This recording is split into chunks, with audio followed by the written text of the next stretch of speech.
Welcome to Get Your Shoot Together, the photographer's podcast where we discuss studio, business, life, and keeping it all in line. I am Kara Derryberry. And I am Mary Fisk-Taylor. Hi, Mary Fisk-Taylor. Hi, girl. How are you? I am great.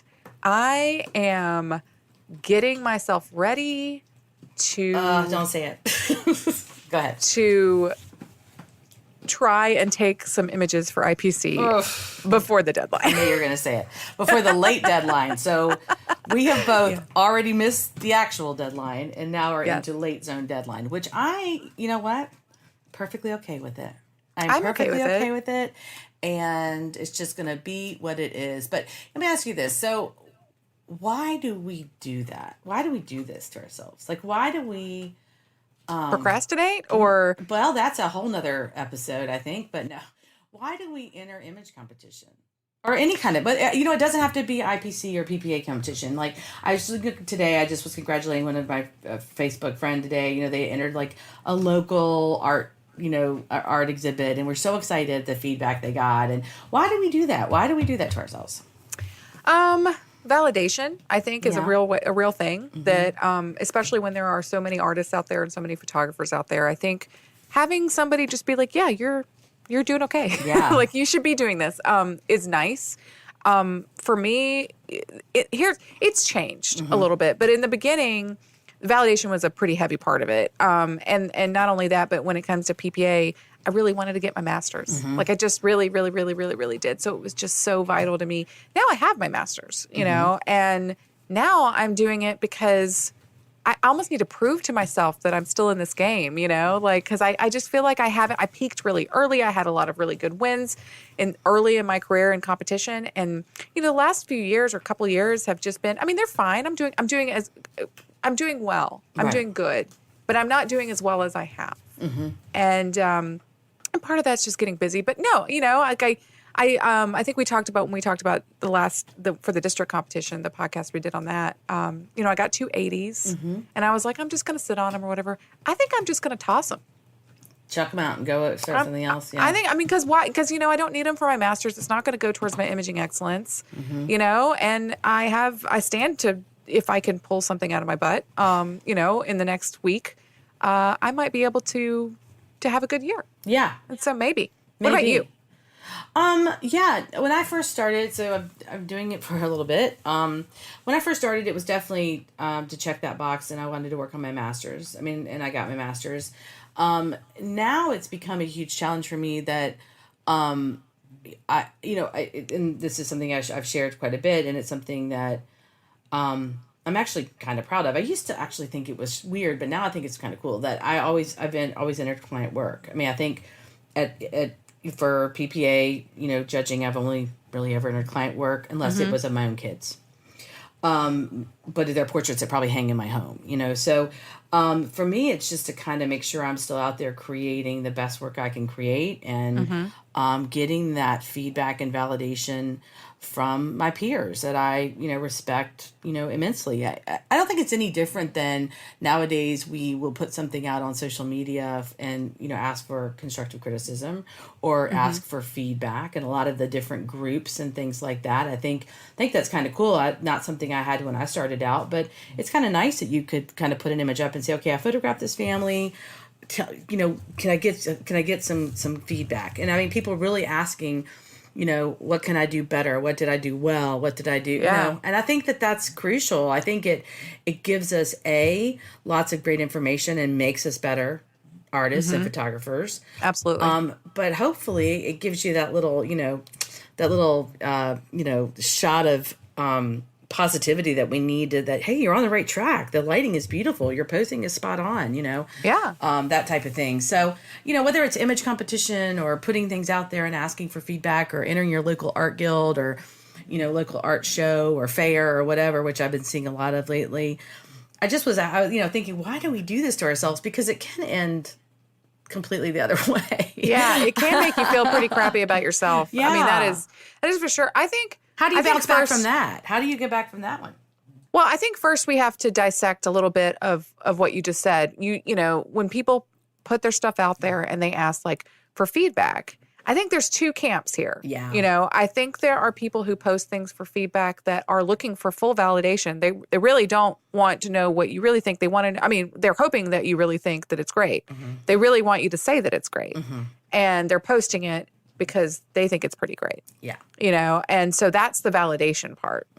The other side of it is the people who generally, including myself and you, who, listen, I need you to look at this because I'm staring too close at it. And if there's anything that you can point out to me that I can change or maybe approach differently, that's the way you learn. Right. You know, that's really the foundation of why we are doing this. I mean, when I was in college, one of my favorite days was critique day. And I used to think it was because I couldn't wait to show everyone my work so they can tell me how great I am. But the truth is that those were the days that I got the most, that I learned the most. Right. And that I look forward the most because I'm actually getting, you know, it's not just that somebody tears your image apart, but that they approach it in a different way. They have a different way of thinking than you do, and they can give you that feedback, and you can grow and change and become better at what you do. So I think that's something to think about, because Facebook is such a vanity hole. You know, and I used to participate a lot in Facebook groups and showing my work and being like, hey, and here's what I did. And I was always really careful not to say, what do you guys think? Or can I get, because if I was posting it because I'm like, look, I think this is great, that's literally, I wouldn't say those things. But if I post and I say, I'm really wondering what you guys think of this. Could you give me some constructive critique? Yeah. Then I really do want it. But then I think that, have you ever had it where people just offer the constructive critique without being asked? Yeah. So that's awkward. That's super awkward, especially when you're not asking for it, or you post it on your business page or something. And like, you know, fellow photographers, they follow you or whatever, and all of a sudden they want to start critiquing your work. And I'm like, hey, back off there, Hotfoot. I didn't ask for your feedback. Obviously, I like it enough to post it on my business page, not asking for your input. And that's not me. I'm open to it. I feel like if someone doesn't ask for it, who am I to start posting away as to what they could do differently or better? I mean, if someone doesn't ask for it, the only thing you are allowed to say is gorgeous or great work or whatever it is. Or nothing. Or nothing at all. If you have nothing nice to say nothing.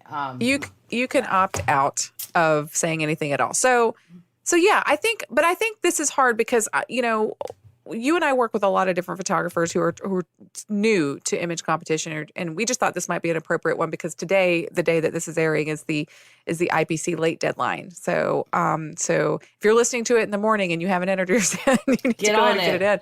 But you and I work with a lot of people who are new to this process, and I think sometimes it could be a little hard to hear the feedback, you know, because I think when you first start getting feedback, it's very personal. You're very connected to your work, and you've worked really hard on it. And sometimes it's images of your family or your children or your mom or your dad, and maybe your dad passed away, and maybe this is the last portrait you made of him. And so there are some traps to fall into as far as the person giving the critique that ends up happening. But also when people aren't able to hear the things that are meant to help them, then there's no growth. There's none. Would you agree? I agree with that 100%. And I think that, you know, you're right. There's two sides here, but the person that isn't open to hearing it needs to not put those things out there and ask for it, because you're going to get the truth. I mean, you know, no one has time for all that. No one has time to, you know, to try to analyze whether they're supposed to tell you the truth or not. If you ask for my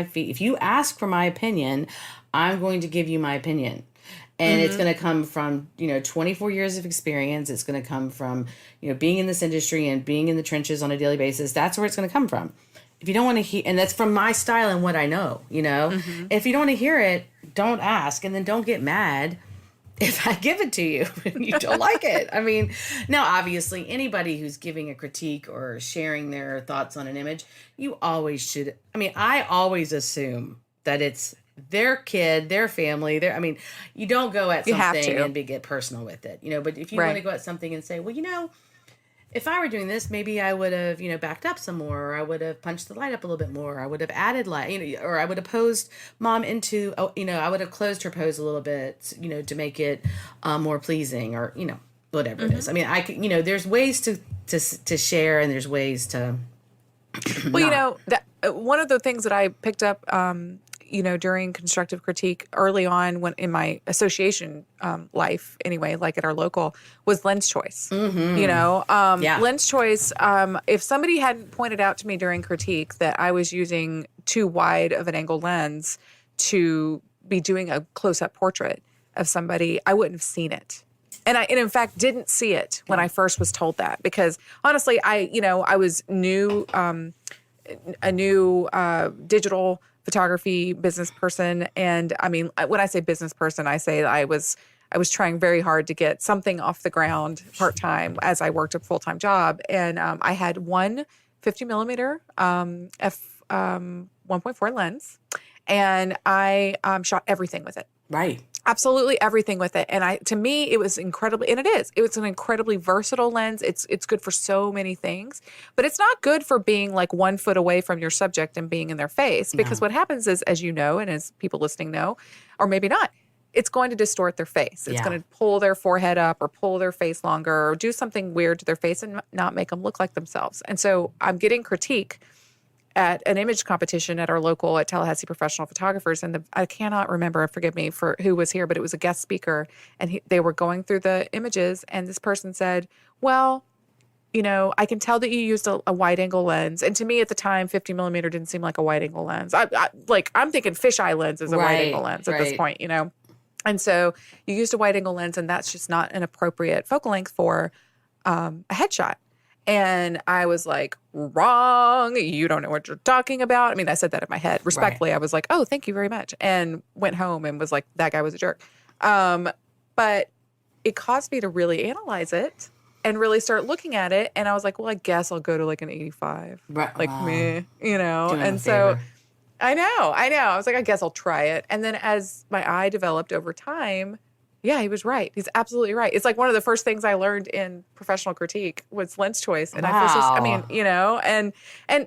that's how you grow. Of course. That's how you grow. And I absolutely was not open to it. It took me like 3 or 4 days of like being grumpy about that critique for me to be like, okay. Yeah. No, it's true. I mean, it is true. And it's funny, the little things you pick up, and it's funny that you remember that story, and that's how, it pushed you to become a more accomplished artist and probably to create more sellable art. And, and that's a good reason to do it. I mean, if you enter everything, from a wide angle lens, which is fine if that's your style, but it does cause distortion. Or if you enter everything and everything's sharp from corner to corner, front to back, all the way around, and you have no depth, I personally, I use a lot of zoom lenses. It's just for my type of work and the style of what I do. Because I was a wedding photographer primarily in the beginning. Zoom lens just works for me, and I can use it. I don't have to change lenses. I can carry one thing. But I love, a real shallow. I love a good depth of field, and I just can't get that with a lot of my fixed lenses. Or I can, but it's just easier with a zoom lens. You can't get the compression you just, I love a nice compressed background and and I'll add a big foreground, midground, background. But these are all things I learned through image competition or getting critiques. And entering things I thought were fantastical, and then being told they were not so much. No, just kidding. Or hearing those things, oh, I love the compression here. I love this. Or, wow, I would like this so much better if it wasn't, distorted by a wide angle lens or sharp. I didn't know what the word compression was referring to until I started listening to critiques. Right. You know what I mean? Right. Like, honestly, I'm still buying critiques for all of my cases in image competition because I want to hear what my colleagues and peers have to say about the work. I mean, it's because of those critiques, which were all decent critiques. Everybody liked them, but I listened to the critiques, and listening to the critiques on this district case, there's nothing I could do to change some of the things, and they were right about it, And so that's why I was like, okay, it's not just that maybe the wrong. It didn't suit the panel. Right. You know what I'm saying? Like, they were squeakers, and they were squeakers for a reason. Right. And the things that are being pointed out, I agree with, And so that's how I've decided I'm going back to the drawing board. Wow. Based on my critiques, based on my feedback and scores. Bold move. I'm too tired. I don't know that I can. Honest to God, I don't know if I can. I don't know. I think I'm just like, I'm a little bit, I've heard this a lot. I've actually talked to a couple people. I'm just kind of like, I'm not going to not, I'm going to enter. I'm definitely going to enter. I always enter. I get it together, but I just think that this year I need to give myself a pass and be like, okay, you got some squeakers in there. I got one, maybe, I did a wedding case this year. I think I'm tired. I think I just need to put this year behind me and move forward. Yeah. It's completely reasonable to be like, this is the best I got right now. And I'm not going to put too much pressure on myself either. And here's the thing is there isn't any pressure on me right now about this case. Honestly, I merited 2 at districts, 2 low scoring merits. And, I got nothing to lose. Yeah. You know what I mean? And so the worst I can do is worse than that. And that wasn't that bad. And it just doesn't count towards anything for me. So I'm not working towards, with those 2 80s, I'm not working towards anything. So for me, tossing those, I love those images. They're in the window in my studio, the images that I put in, 2 of them. Oh, yeah. And yeah, I love them. My clients love them. It got me a lot of work. I have no shame about the scores that I got on the ones, and even the ones that I got 76s and 77s on. That stung. I'm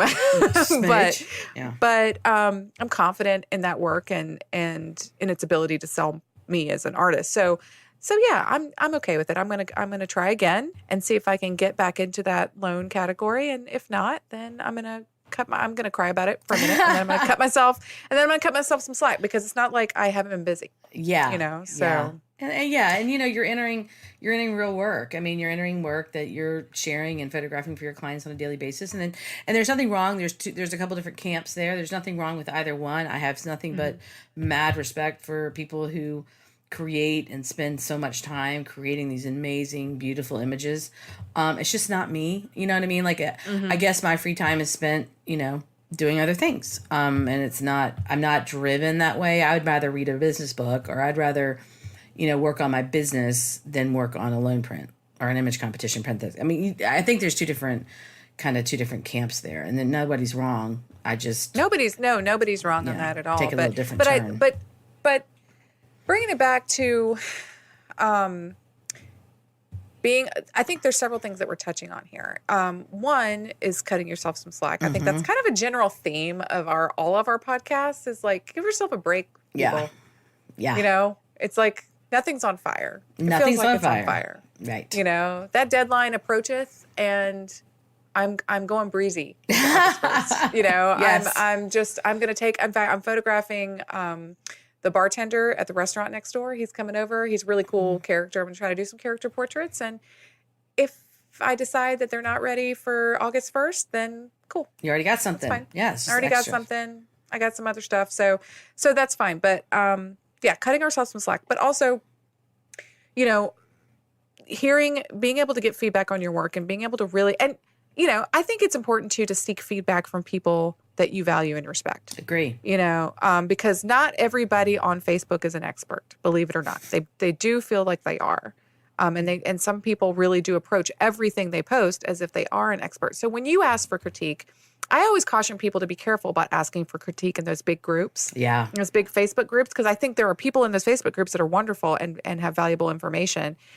But there's some other people in there that you really don't know where they're coming from. And you really don't know what it is, what motivates them at all when they're giving the feedback. And sometimes people just give feedback to make themselves feel better. Agree. And give negative feedback to make themselves feel cooler and better than you. So, be careful out there. It's tricky, but do seek it, and then try and listen to it. I think that's the number one message. Yeah. And I think there's a lot of people, and it doesn't have to be, it could be somebody. If I'm going to ask for feedback, it's somebody that I don't think is going to be judging my work down the road. That's a terrible idea, is to find somebody who loves what you do and then they have to DQ themselves. So be very conscientious of that if you are in the PPA, IPC district mindset.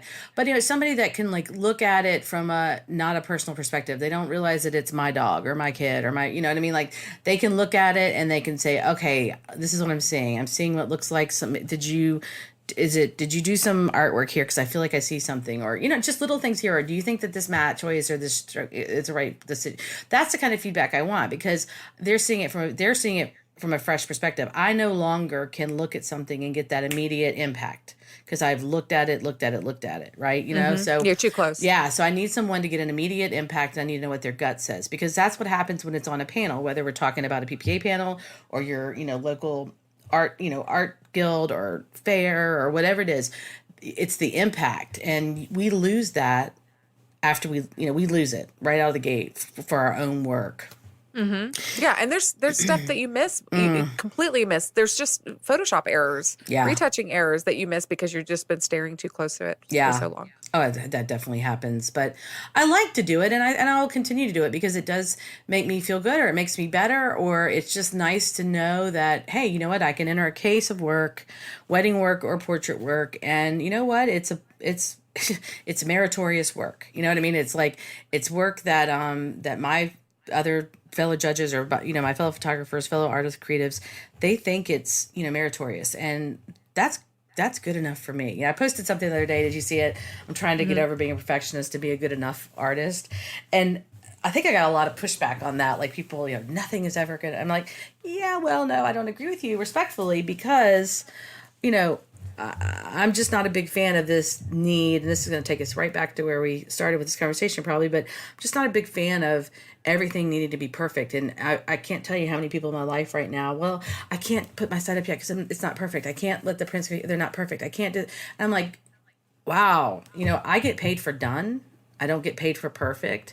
And I by no means would put out work that I felt like was less than as good as I can do, but I don't need to pick every single thing I do to death. And there seems to be this, like, I don't know, there's this, we beat ourselves up over this whole idea of perfection. And, maybe it's because, there's a lot of that on social media and certainly in the entertainment industry or whatever. But I mean, it doesn't have to be perfect.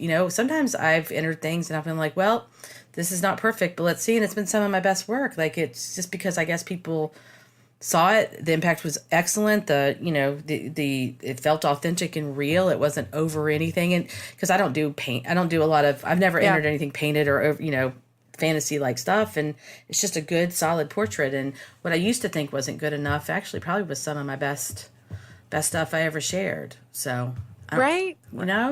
Yeah. The whole photography is subjective. I mean, it is. And your version of perfect and my version of perfect is going to be different. And in image competition, I mean, just putting the judge's hat back on, nobody's looking, or they shouldn't be, because it doesn't exist, perfection, So, even when you see an image score 100, the 100 doesn't mean that it's perfect. There isn't a perfect image in my humble opinion. Agreed. Out there, so everything is, art is art, and it's subjective, and it's in the eye of the beholder. And so, but the beholders can be very trained to give you constructive feedback on ways to improve. I don't know. I've learned so much through critique. One thing I never really put much thought into, aside from thinking about the rule of thirds and putting things on thirds and looking at it in that grid, with like different types of composition, like the golden spiral and things like that. There was different types of composition that I had never even considered or never even trained my eye to look for or to think about in creating, that through critique was pointed out to me. And so then I'm like going into Lightroom and like trying to turn on the different like grids to see all the different types of compositional layouts and everything. I mean, that's the kind of stuff that makes you a better just a better artist. It makes you more knowledgeable when you're viewing art and when you're viewing other pieces. You can find intention from the artist's work based on composition that if you don't take the time to learn and to listen to it. I don't know. That's really cool though, because you're so right. And I mean, we don't, if you start seeing those things, it's great to like turn them on in Photoshop and look at it. But then all of a sudden you've got your camera and you're photographing a high school senior, or you're photographing something, and you start seeing that naturally.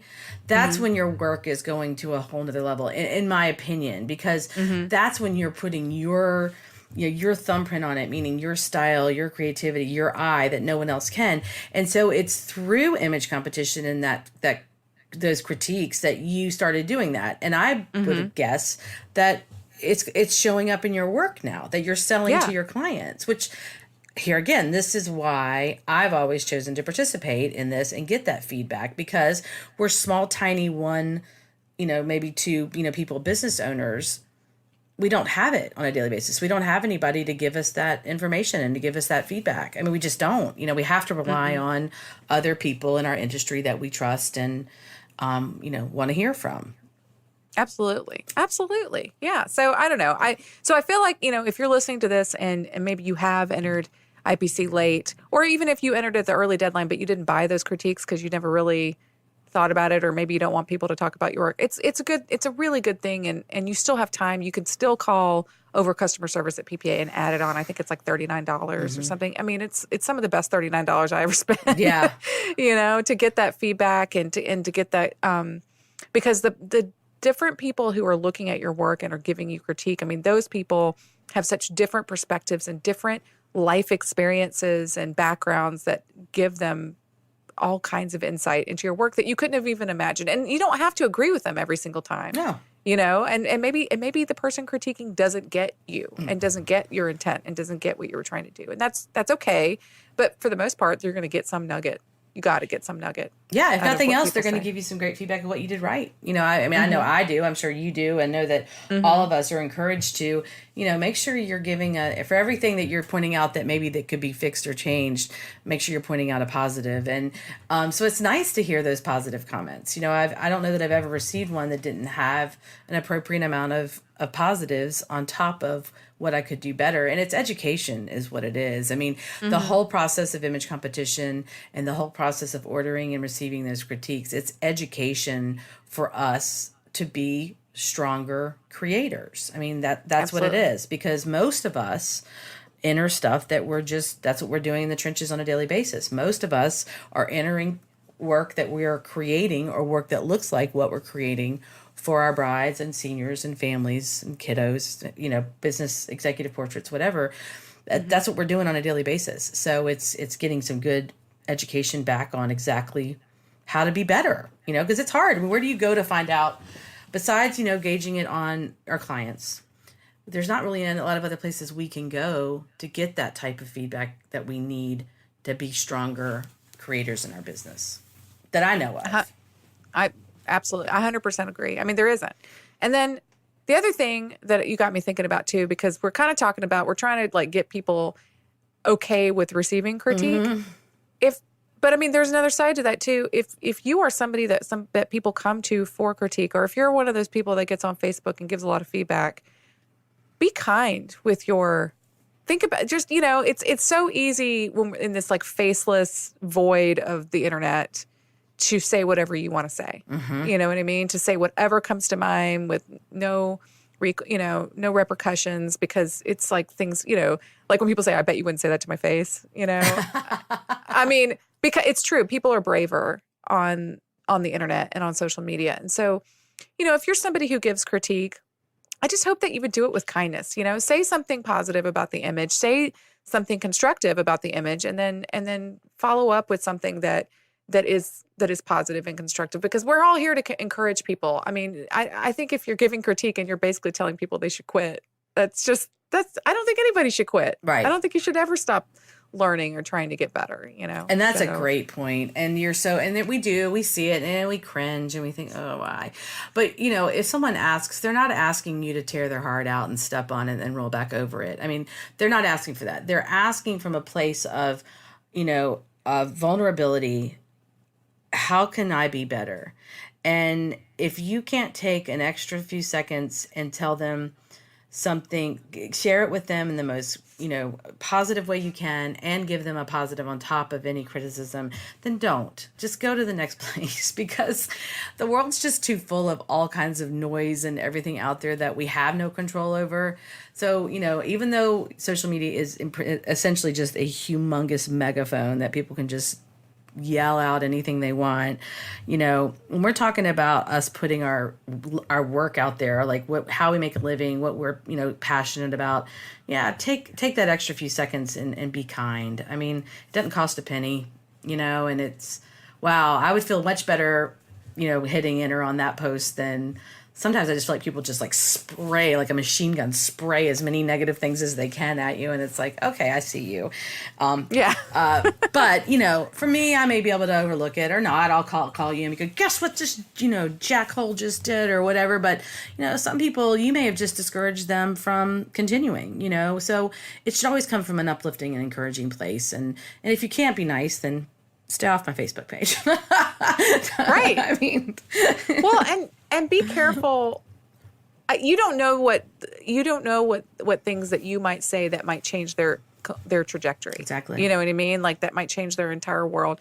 So when I was in college, I had this professor, and I don't think he had a lot of success. This was like early. This is before I moved to University of Alabama. This is at a different college in Huntsville, and I don't know if he had a lot of success as a business owner in photography, or I think he did at a time, but at the point that he was at in his career, I think he was sort of beaten down by the business of it. You know what I mean? And he was sort of and I'm just going to guess, it just felt this way. He was in sort of a bad place with his love of photography, right? You know, and so I was just a really, let's say, very enthusiastic student, and had a lot of big ideas. Yes, you did. As you can imagine. Yes, you did, Kira Derryberry. 18-year-old Kira Derryberry in photography class. Yes.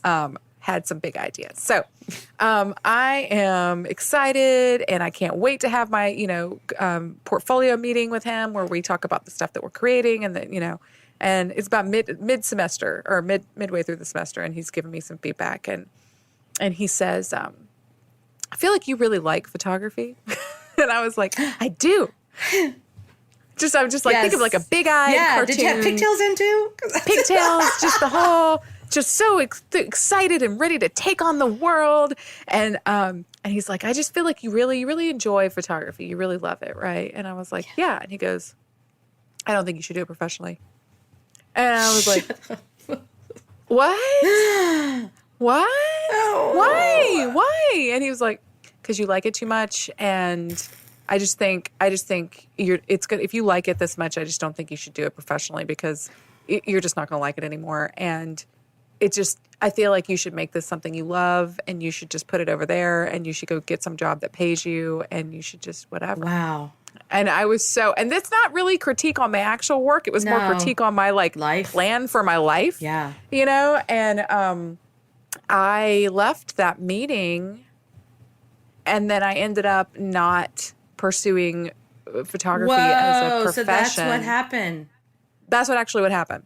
Is that I was 18, and he told me that, and it scared me so bad off of being in the industry. And I loved photography, like stupid loved photography since I was a kid, and so I didn't. I just pursued something else. I went to school and I finished. I kept majoring in art, and I kept majoring in photography and everything, but I kept getting jobs in web design and graphic design, and trying to put my talents elsewhere, so that I could make money, because I was absolutely convinced that there was no way that I was going to be able to be a business owner in photography. And so it stopped me from actually being a professional photographer until I was 27 or 28. Almost 10 years.